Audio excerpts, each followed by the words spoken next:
Мына бүгінгі уағызымызға басып келген қадамдарыңызға Алла тағалам сауаптан жазсын. Бүгінгі сахабамыз Ал-Баро ибн Маликин Ал-Ансари: لا تولوا البراء جيشا من جيوش المسلمين مخافة أن يهلك جنده بإقدامه. عمر بن الخطاب.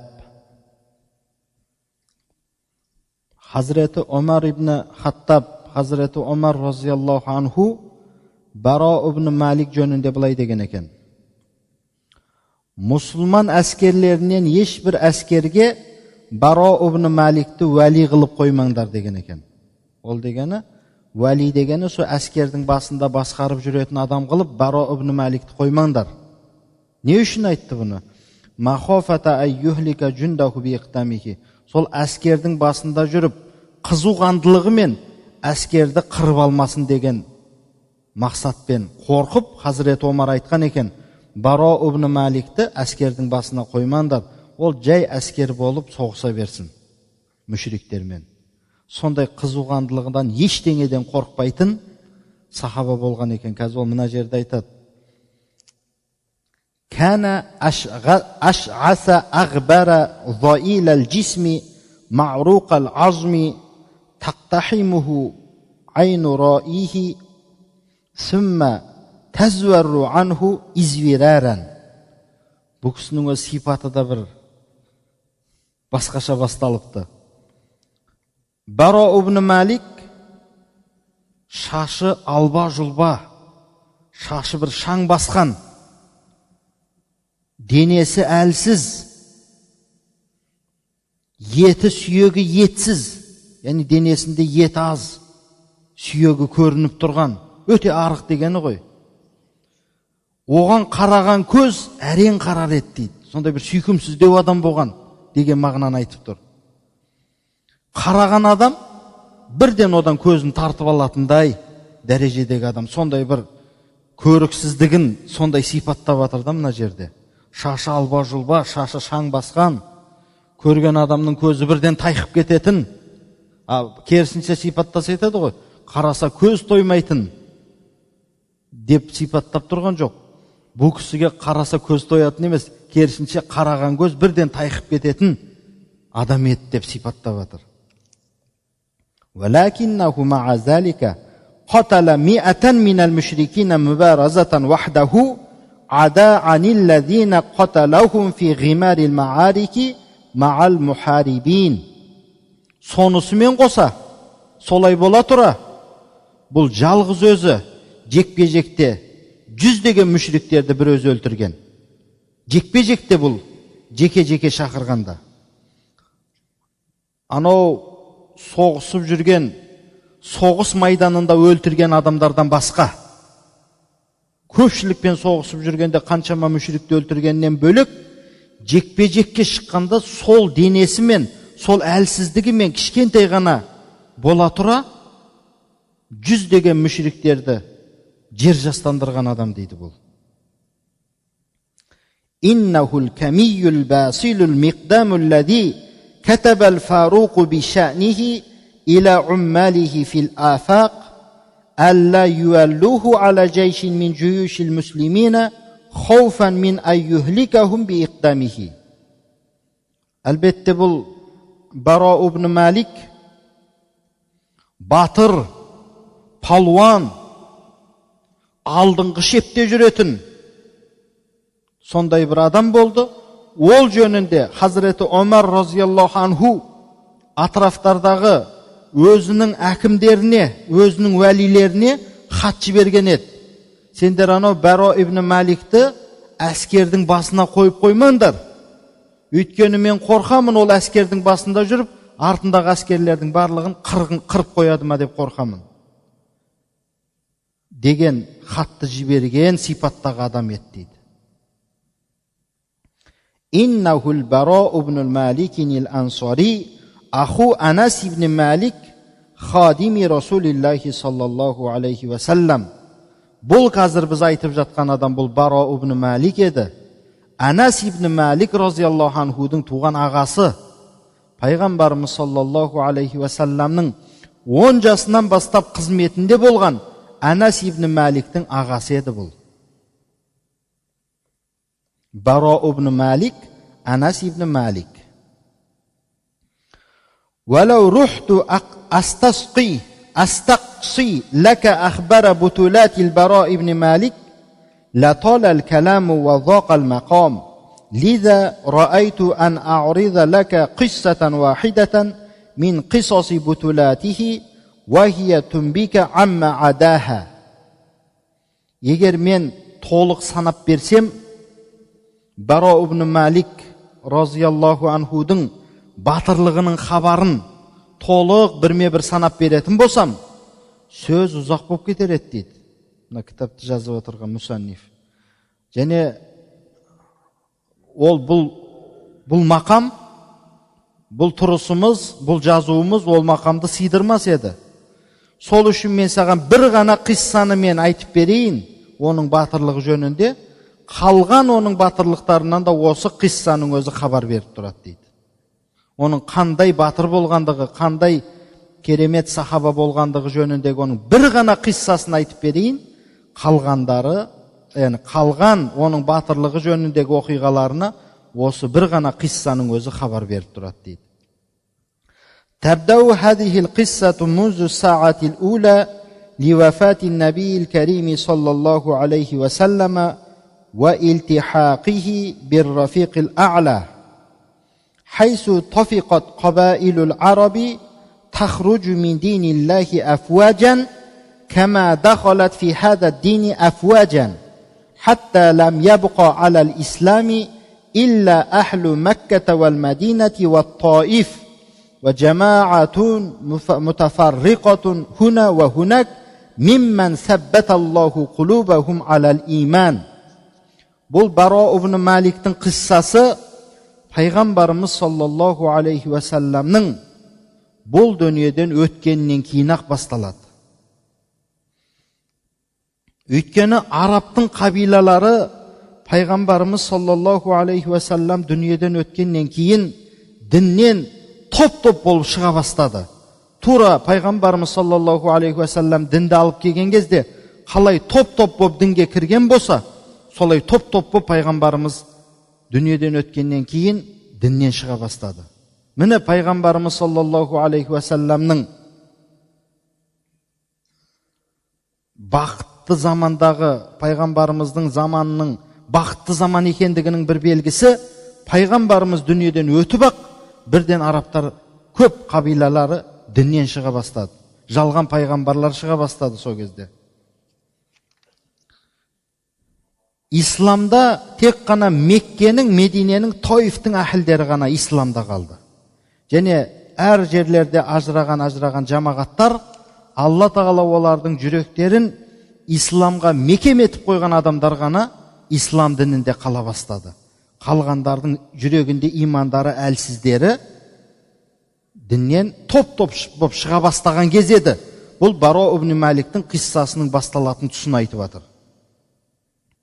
صمد الصديق رضوان الله عليه لهذه الفتنة المدمرة العمياء صمود الجبال الراسيات وجهز من المهاجرين والأنصار 11 جيشا وعقد لقادة هذه الجيوش 11 لواء ودفع بهم في أرجاء جزيرة العرب ليعيدوا المرتدين إلى سبيل الهدى والحق وليحملوا المنحرفين على الجادة بحد السيف. Сол кезде Пайғамбарымыз саллаллаху алейхи ва салламнан кейін халифалықты алған Хазіреті Абу Бәкір разияллаху анхуға оңай болмады. Топ-тобымен адамдар діннен шыға бастаған, мүртәттер көбейіп тұрған кезде Хазіреті Абу Бәкір разияллаху анху бұл көзі соқыр, бұл бұзушы бір фитнаға сондай биік таулар қалай бекем тұрған болса, бұл кісі де солай бекем тұрды. Мұхаджирлер мен ансорлардан 11 әскер бұл кісі дайындады. 11 әскердің басшыларына 11 туды берді қолдарына. Анау арабтардың жазирасындағы әр тараптардағы адамдарды dinнен шығып жатқан адамдарды хақ хидаят жолына қайтару үшін,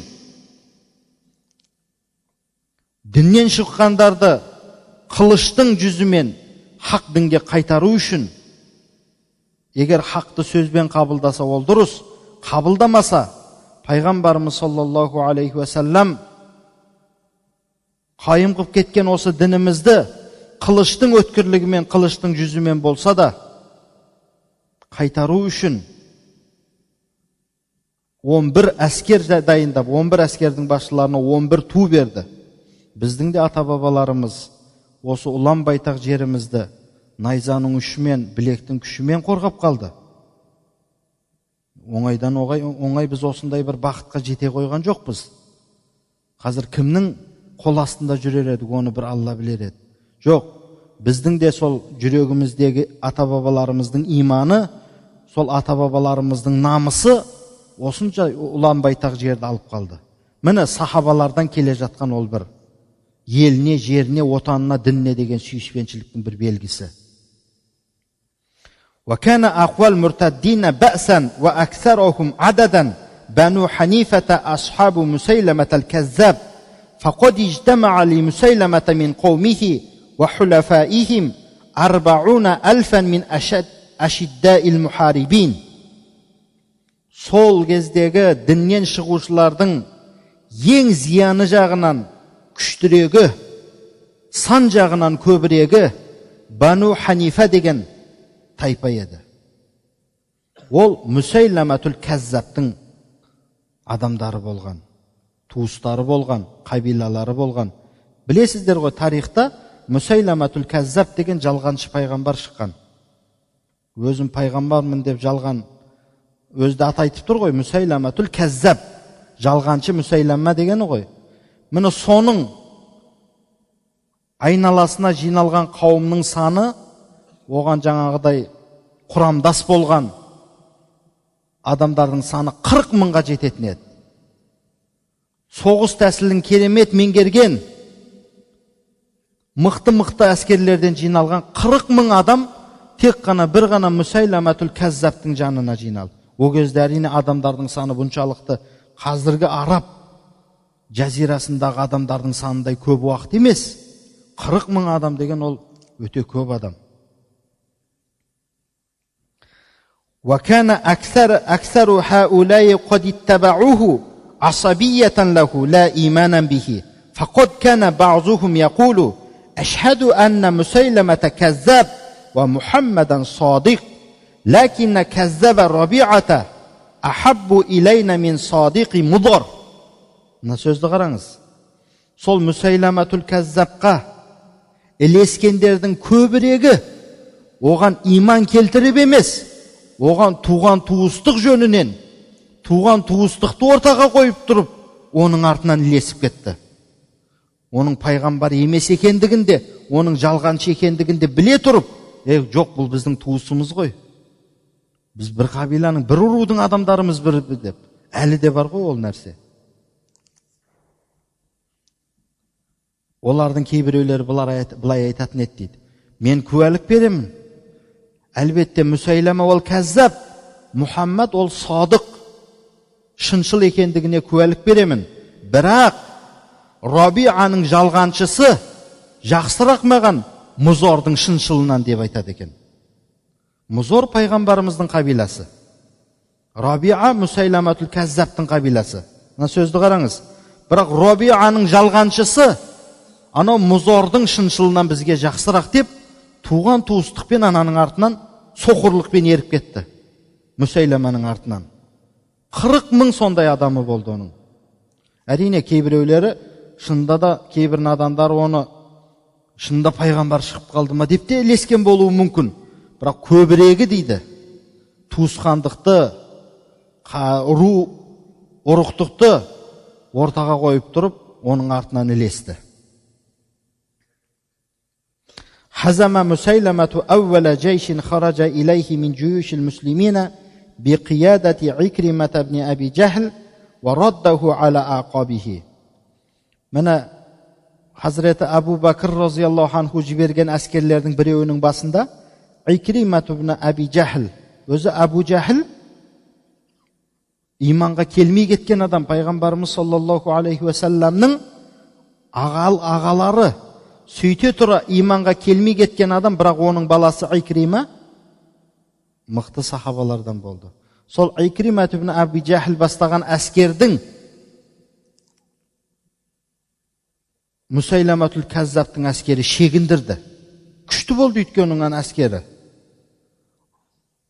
Артқа қарай көп артқа шегіндіріп жіберді. فأرسل له الصديق جيشا ثانيا بقيادة خالد بن الوليد حشد فيه وجوه الصحابة من الأنصار والمهاجرين وكان في طليعة هؤلاء وهؤلاء البراء بن مالك الأنصاري ونفر من كمات المسلمين. Сол жағдайды түсінген Хазіреті Абу Бәкір Сиддиқ разияллаху анху екінші әскерді жіберді Мусайламаға. Оның басында керемет тактикасы, ұрыс соғыс тактикасын өте керемет меңгерген Халид ибн Валид разияллаху анху. Пайғамбарымыз саллаллаху алейхи ва саллам дүниеден өтерден 3 жыл алдын иманға келген еді Халид ибн Валид. 20 жыл мұсылмандардың қас дұшпаны болып жүрген. Анау Ухуд соғысында таудың артынан келіп мұсылмандарды өлтіретін 70 сахаба бірдей шахид болатын соғыс естеріңізде болса, соның барлығын басқарып жүрген сол Халид ибн Валид еді. О кезде мүшрик еді. Сол Халид ибн Валидті Хазіреті Абу Бәкір разияллаху анху анау Икрима ибн Аби Жахилді Мусайламаның әскері шегіндіргеннен кейін ең ұрыс жобасын жақсы білетін Халид ибн Валидың басшылығымен әскерді екінші жіберді.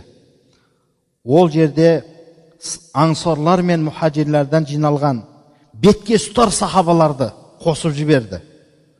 Солардың ең алдында Бара ибн Малик жүрген еді. Және мұсылмандардың Балуан деген бірнеше сахабаларын сол Халид ибн Валидтің әскеріне қосып, екінші мәрте Мусайламатул Каззабқа қарсы жіберді. Илтақал джайшани ала ардил ямамати фи Надждин фама хуа илля қалил حتى رجحت كفة مسيلمة وأصحابه وزلزلت الأرض تحت أقدام جنود المسلمين وطفقوا يتراجعون عن مواقفهم حتى اقتحم أصحاب مسيلمة فستة خالد بن الوليد واقتلعوه من أصوله وكادوا يقتلون زوجته لولا أن أجارها واحد منهم. Екі әскер кездесті енді. Мусайламатул Каззабтың әскері мен Халид ибн Валидтің әскері кездесті. Нәжд деген жерде, Ямама деген жерде аз уақыттың ішінде Мусайламаның әскерінің таразы басы ауыр тартты дейді. Олар тағы да күшке ие болды. Мұсылмандардың әскерлерінің табанының астында жер дірілдеп қалды. Ол дегені мұсылмандар қашуға шақ қалды. Сондай дәрежеге келді. Мусайламаның адамдары мұсылмандардың басшысы болған Халид ибн Валидтің тікіп қойған шатырына дейін келіп, оны да орнынан қопарып, Халид ибн Валидтің әйелінде өлтіріп қоя жаздады. Бірақ олардың ішінде біреуі қорғап қалып, Халид ибн Валидтің әйелін аман есен алып қалды. Инда залика ша'ара al-muslimuna bil khatar ad-dahimi wa adraku annahum yuhzamu amama Musaylamata falan taquma lil-islami qa'imatun ba'da al-yawmi wa la yu'bada Allahu wahdahu la sharika lahu fi jazirati al-arabi وحب خالد إلى جيشه فأعاد تنظيمه حيث ميز المهاجرين عن الأنصار وميز أبناء البوادي عن هؤلاء وهؤلاء وجمع أبناء كل أب تحت رأية واحد منهم ليعرف بلاء كل فريق في المعركة وليعلم من أين يؤتى المسلمون. Осы кезде мұсылмандар үлкен бір қатерді сезді. Егер осы жолы да Мүсәйләмәнің әскерінің алдында бұлар шегініс табатын болса, бұл күннен кейін ислам болып қалмайтынын сезді олар. Араб жазирасында серігі жоқ болған жалғыз Алла тағалаға ғибадат қылынбайтын болатынын сезді. Қайтадан ширк салтанат құратынын сезді бұлар. Сол кезде Халид ибн Валид жалма-жан әскеріне секіріп атып тұрып, қайтадан әскерінің түзімін, орналасуын тәртіпке келтіре бастады. Мұхаджирлер мен ансорлар енді бірге соғысып жүрген болса, олардың арасын ажыратты. Мұхаджирлер бөлек, ансорлар бөлек. Әрбір жаңағы әкені баласымен қосып бірге соғысуға бұйырды. Неге?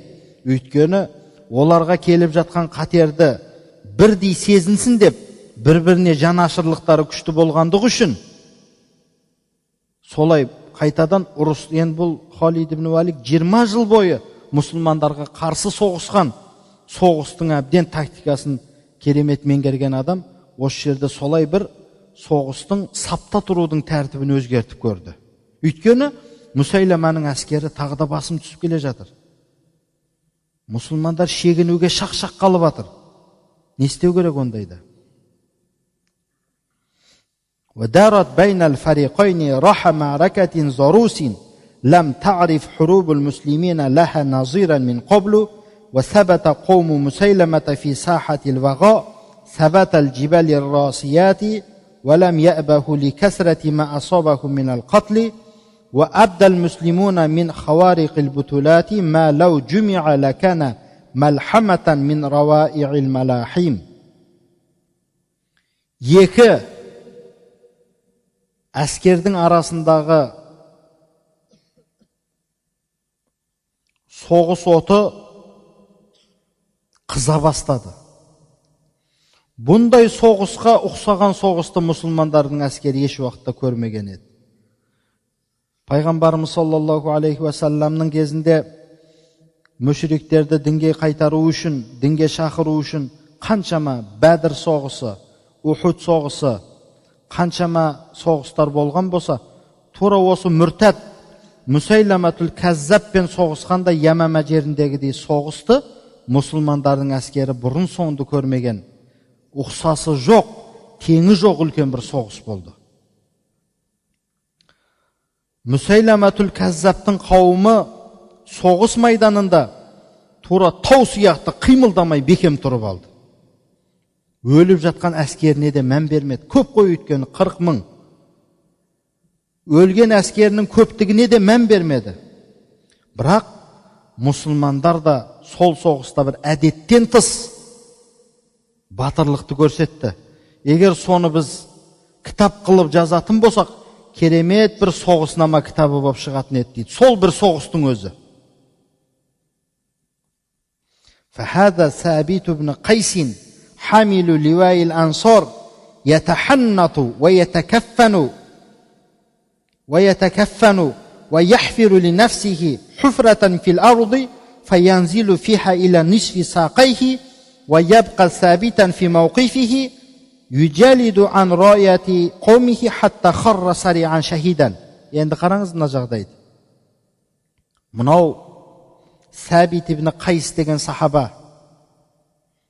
Ол ансорлардың туын көтеріп жүрген сахаба еді. Айтты ғой, мұхаджирлер мен ансорлардан 11 әскер дайындап, 11-інің әр әскер басыларына бір-бір ту берді деп. Солардың туын көтеріп жүрген, ансорлардың туын көтеріп жүрген Сәбит ибн Қайс деген сахаба, ол өзінің үстіне қошы иіс септі дейді, мисіктеніп. Кебінін киді. Өлген адамға әдетте кебін кидіріп, үстіне иіс себеді ғой. Ол өзін өлімге дайындады. Қошы иіс себініп, кебінін киіп, жерге бір кішке шұқыр қазып алды да, тізесінен төмен шұқырға түсіп алды. Мен өлсем осы шұқырдың ішінде өлейін, мен шегінбеймін артқа деді. Сөйтіп, сол орнында шәһид болып, өлгенше мүшриктермен соғысып, мүртәттермен соғысып өлді сол жерде. Сол шұқырда. Мен артқа қарай аяғым жылжып кетпесін, шегініп деп, шұқыр қазып алып, сол шұқырға кіріп алып тұрып соғысты, бір жерде тұрып алып. Қандай батырлық ол? Ақылымызға сыя ма бұндай нәрсе біздің? وهذا زيد بن الخطاب أخو عمر بن الخطاب رضي الله عنهما ينادي في المسلمين أيها الناس عضوا على أزراسكم واضربوا في عدوكم وامضوا قدما أيها الناس والله لا أتكلم بعد هذه الكلمة أبدا حتى يهزم مسيلمة أو ألقى الله فأدلي إليه بحجتي ثم كر على القوم فما زال يقاتل حتى قتل. Аланау Зайд ибн ал-Хаттаб болсашы, Умар ибн ал-Хаттаб Хазіреті Умар халифаның інісі Зайд ибн ал-Хаттаб деген кісі. Сол болса мұсылмандардың арасында айқайлап, ей адамдар, азу тістеріңмен жабысыңдар ана мүшриктерге. Олардың мойындарын үзіңдер. Қорықпастан алдыңғы сапта жүріңдер. Ей адамдар, Аллаға қасам, мен мынау кәлималардан кейін ешқандай сөз айтпаймын. Мүсәйләмәнің әскері шегінбейінше, немесем Алла тағалаға мен жолығып, шәһид болып, осы құжатымды, осы дәлелімді көрсетпейінше, мен де тұрған орнымнан артқа жылжымаймын. Бұл кәлималардан кейін мен айтатын сөзім жоқ деп, ол да атылып Мүсәйләмәнің әскеріне қарсы. Ол да соғысып жүріп сол жерде шәһид болды. Екінші адам. وهذا سالم مولى أبي حذيفة يحمل رأية المهاجرين فيخشى عليه قومه أن يضعف أو يتزعزع فقالوا له إن لنخشى أن نؤتى من قبلك فقال إن أوتيتم من قبلي فبئس حامل القرآن أكون ثم كر على أعداء الله كرة باسلة حتى أصيبه. Аланау Сәлим болсашы, Абу Хузайфаның құлы болған Сәлим деген кісі, ол мұхажирлердің туын көтеріп жүрген адам еді. Бірақ оның қауымы одан қорқып, осы мекем тұра алмаса керек, біздің алдымызда ту көтеріп жүрген адам деп оған былай деп айтты. Біз қорқып жатырмыз, сен осы бекем тұра алмай қаласың ба? Деп қорқып жатырмыз дегенде әлгі адам не деді? Егер мен тараптан сондай бір әлсіздік көретін болсаңдар, мен жер бетіндегі Құранды көтеріп жүрген ең жаман адам болып кетейін деді. Сөйтіп ол да Алланың дұшпандарына қарсы атылып, керемет батырлық көрсетіп, ол да сол жерде шәһид болды.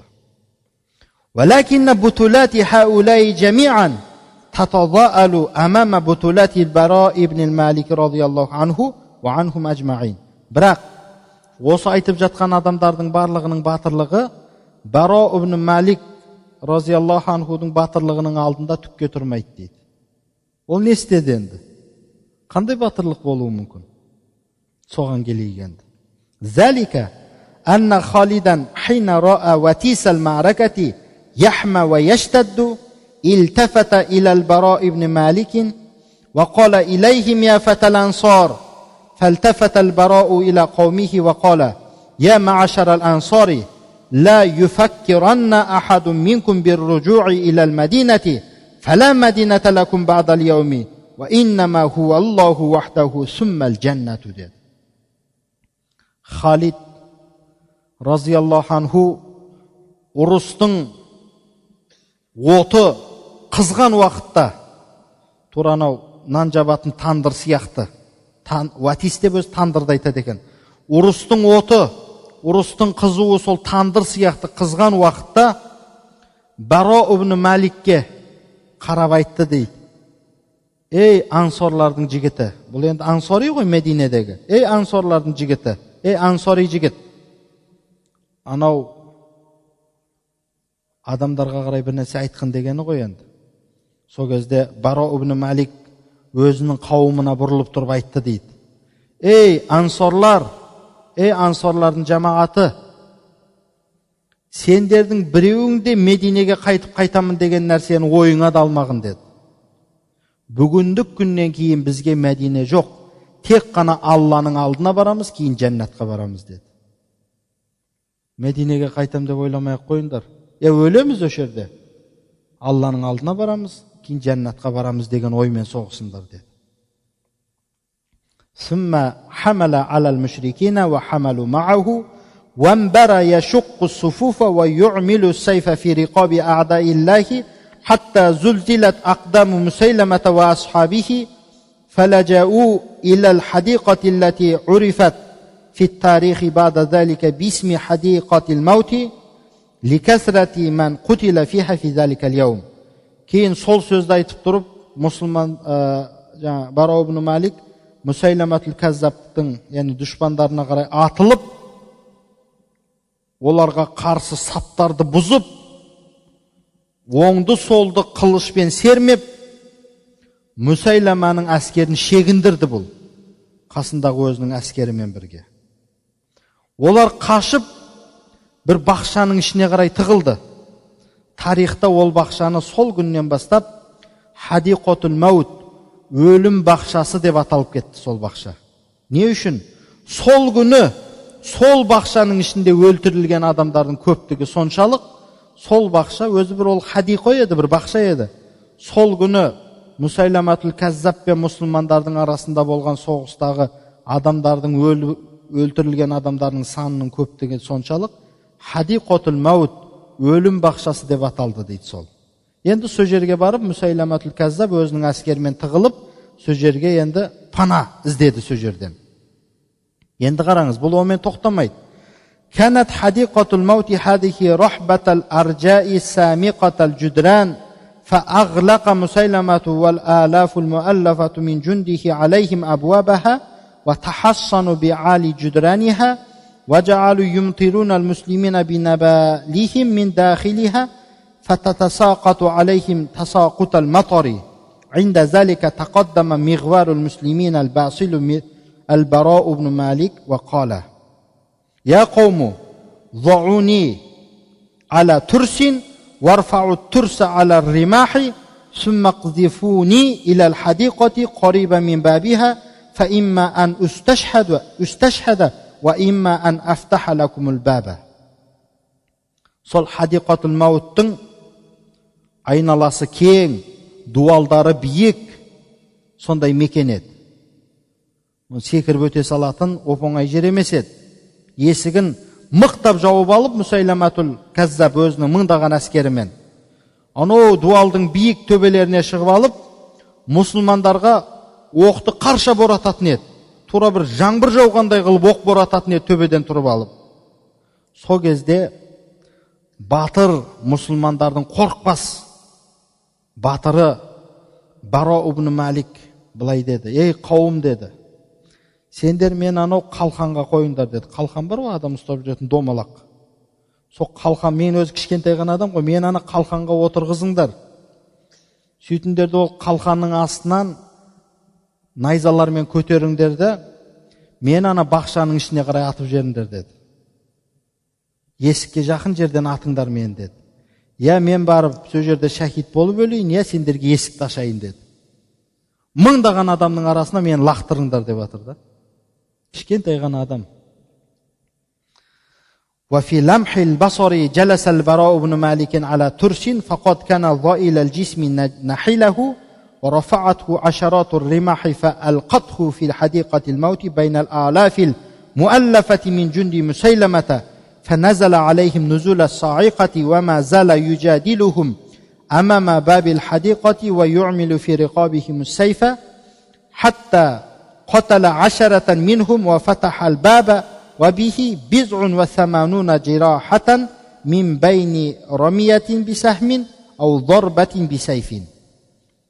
Көзді ашып жұмғанша ойланбастан-ақ Баро ибн Малик қалқанның үстіне отырды. Ондаған, өйткені ол қалқанның үстіне отыруы, ол өзі денесі өте еті аз, өте арық кішкентай адам болған үшін қалқанға сыйды ол.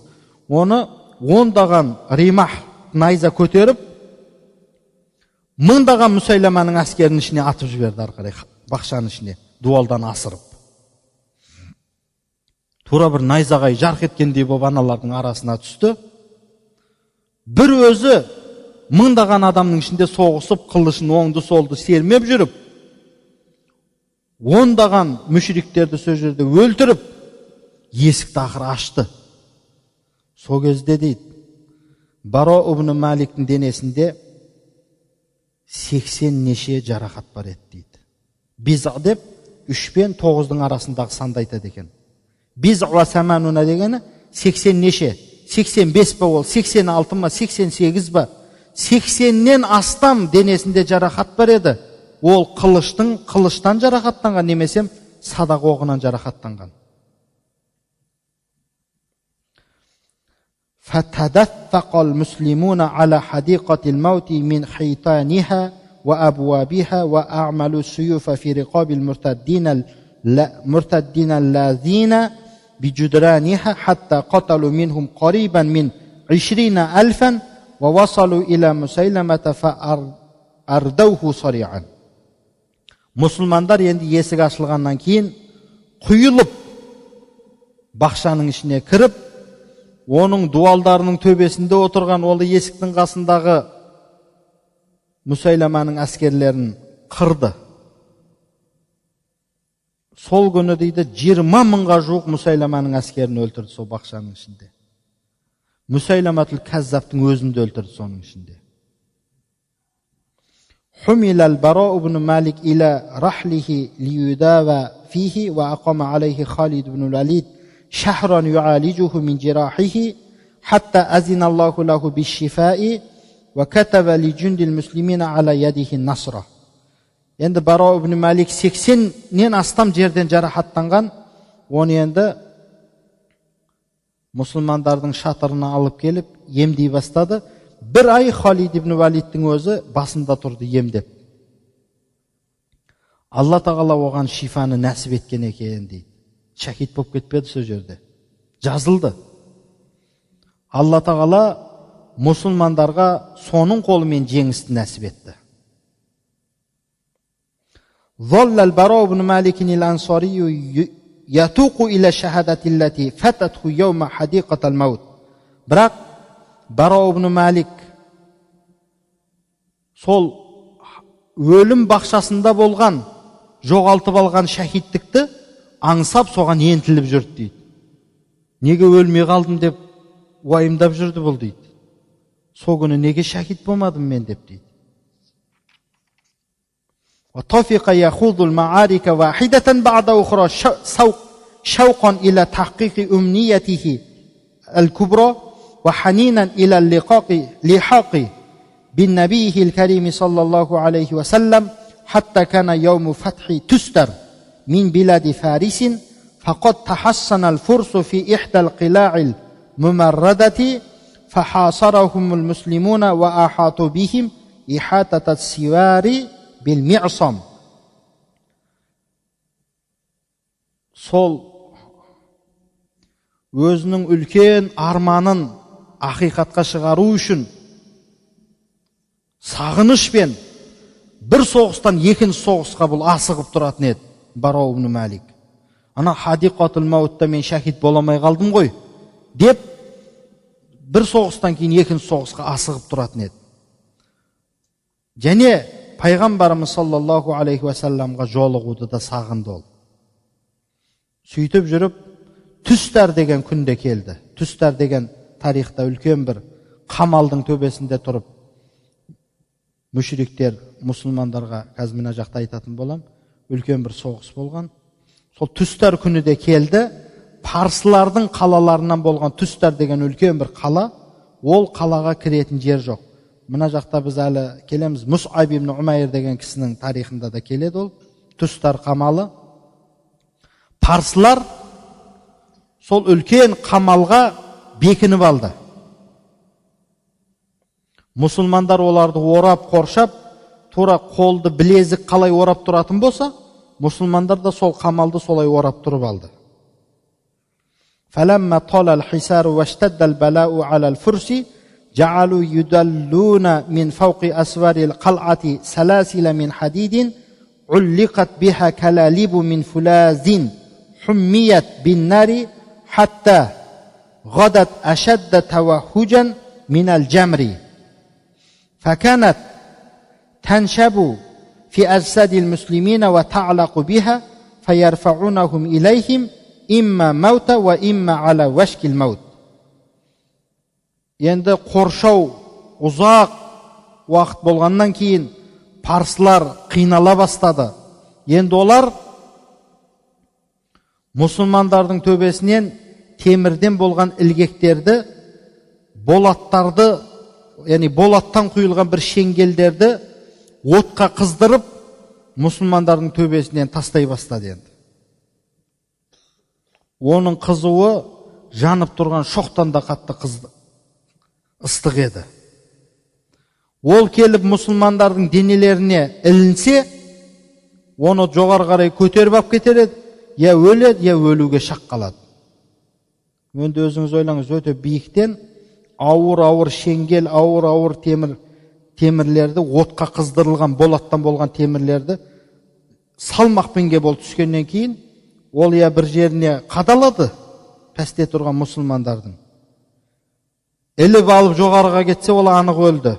Тиіп кеткеннің өзінде өлуге шақ қалатын. Сондай айлаға көшті енді мүшриктер, жаңағы парсылар. فَعَلِقَ كُلَّابٌ مِنْهَا بِأَنَسِ بْنِ مَالِكٍ أخي البراء بن مالك فما إن رآه البراء حتى وثب على جدار الحصن وأمسك بالسلسلة التي تحمل أخاه وجعل يعالج الكلاب ليخرجه من جسده فأخذت يده تحترق وتدخن فلم يأبه لها حتى أنقذ أخاه وحبت إلى الأرض بعد أن غدت يده عظاما ليس عليها لحم. Сондай бір темірдің біреуі Баро ибн Маликтің інісі Анас ибн Маликті іліп кетіп бара жатқанын көріп қалды дейді. Жалма-жан дуалға секіріп шығып, інісі асылып кетіп бара жатқан темірді қолымен ұстады. Оттан қыздырылған темір.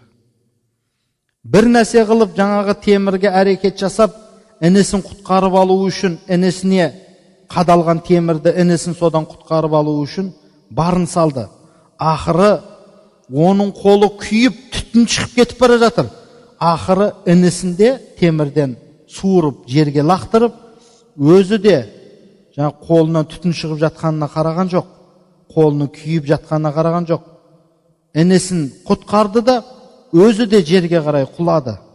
Жерге түскен кезде оның қолында ет жоқ еді дейді, тек қана сүйектері ғана қалған еді дейді. Ол оған да мән бермеді. Өйткені бауыры асылып кетіп бара жатыр еді сол темірде. وفي هذه المعركة دعا البراء بن مالك الأنصاري الله أن يرزقه الشهادة فأجاب الله دعاءه حيث خر سريعا شهيدا مغتبطا بلقاء الله. Сол соғыста Баро ибн Малик Ансари Алла тағалаға дұға қылды, шәһидтікпен мені ризықтандыр деп. Алла тағала оның дұғасын қабыл етті. Сол соғыста Алла тағалаға жолығуға қызығып, Баро ибн Малик шәһид болып өлді.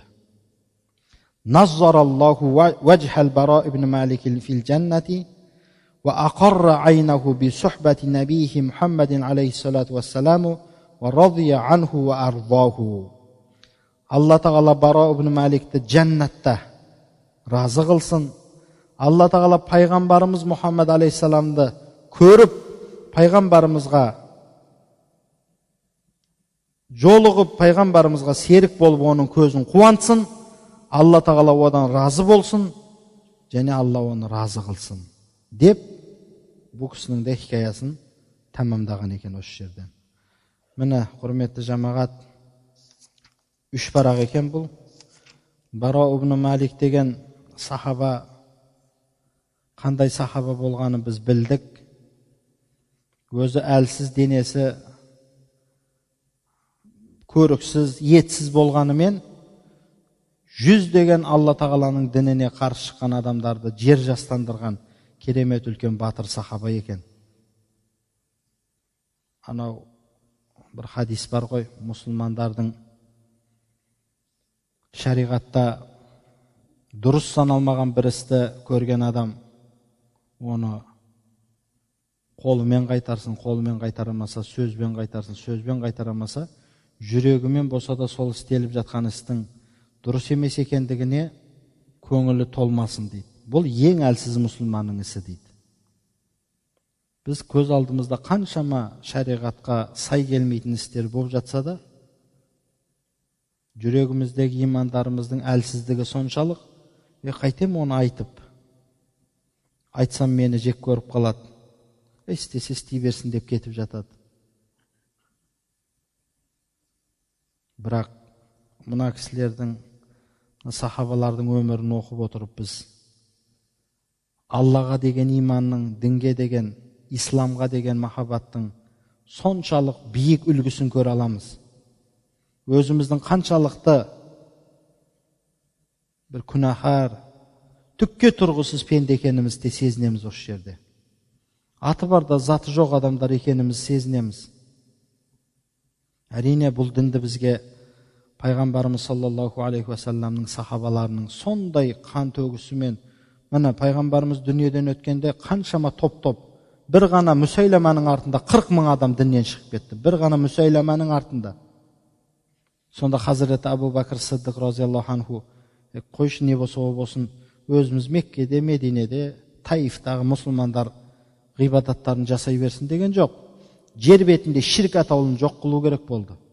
Бір ғана шерігі жоқ, Алла тағалаға ғана құлшылық жасауға адамдарды шақырды. Біз қазір бейберекет заманда өмір сүріп жатырмыз.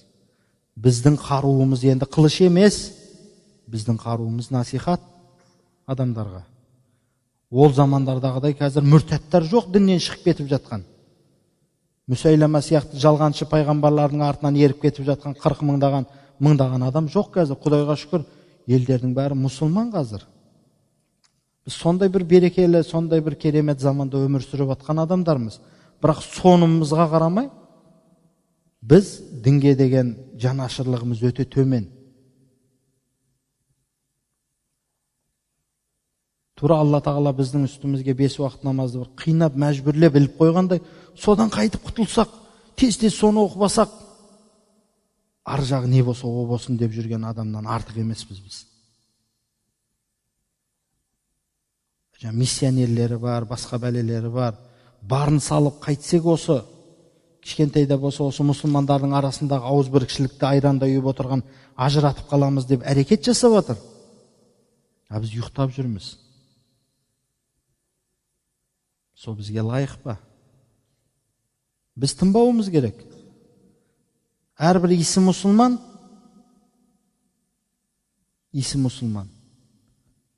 басқа өзінің бір мұсылман бауырында осы намаз оқытқанша, осы тура жолда жүргенше әрекет жасап жүру керек.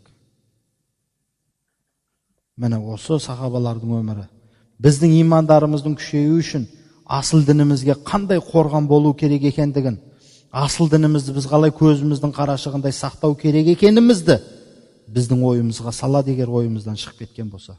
Сол үшін осы нәрселерді біз оқып жатырмыз. Сол үшін айтып жатырмыз, иманымыз күшейсін. Дініміздің қадіріне жетейік. Мұсылманшылықтың қадіріне жетейік. Аты барда заты жоқ адам болып қалмайық. Жүрегімізден от жанып тұрған хақиқи мұсылман болуға талпынайық деген мақсатпен осы нәрселер жасалып жатыр, құрметті бауырлар. وآخر دعوانا أن الحمد لله رب العالمين اللهم ربنا تقبل منا إنك أنت السميع العليم. يا رب الله, осы сахабалардың өмірін айтып жатырмыз, оқып жатырмыз. Осы оқып жатқан кітаптарымыздың өзінде қателік жерлерін жасап, қате жасап жатқан болса, Алла өзін кешіре көр. Өйткені біз бір пендеміз, әлсіз бір пендеміз, я Алла. Осы сахабалардың атын аузымызға алудың өзіне біз лайық емес адамдардың біріміз. Дегенмен Алла, үмітіміз бар. осы сахабалардың өмірі бізге үлгі болып, асыл дінімізге деген біздің махаббатымыз, иманымыз күшейіп, біліміміз күшейіп, осы еліміз, отанымыз, дініміз көркеюіне атсалысатын, соған жанымызбен, тәнімізбен, мал жанымызбен қызмет ететін азаматтар болуды Алла тағала біз сұраймыз. Соны бізге нәсіп ете көр деп Алла тілейміз. Бара ибн Малик разияллаху анху сахабаны Алла тағалам жайын жәннаттан қылған, Алла разы болған сахаба деп біз сөзімізді аяқтадық. Біздердің де Алла тағалам жайымыз жәннатта болатын, өміріміздің соңғы демімізге дейін асыл дінімізге қызмет етіп кететін хақиқи мұсылмандардан болуды Алла өзің нәсіп еткен. Имандарымызды Алла тағалам өзің күшейткен, ilmlerimiz de Allah Teala'm özün küşeytkin. Ve sallallahu teala ala hayri halqihi Muhammed ve ala alihi ve ashabihi ecma'in bi rahmetike.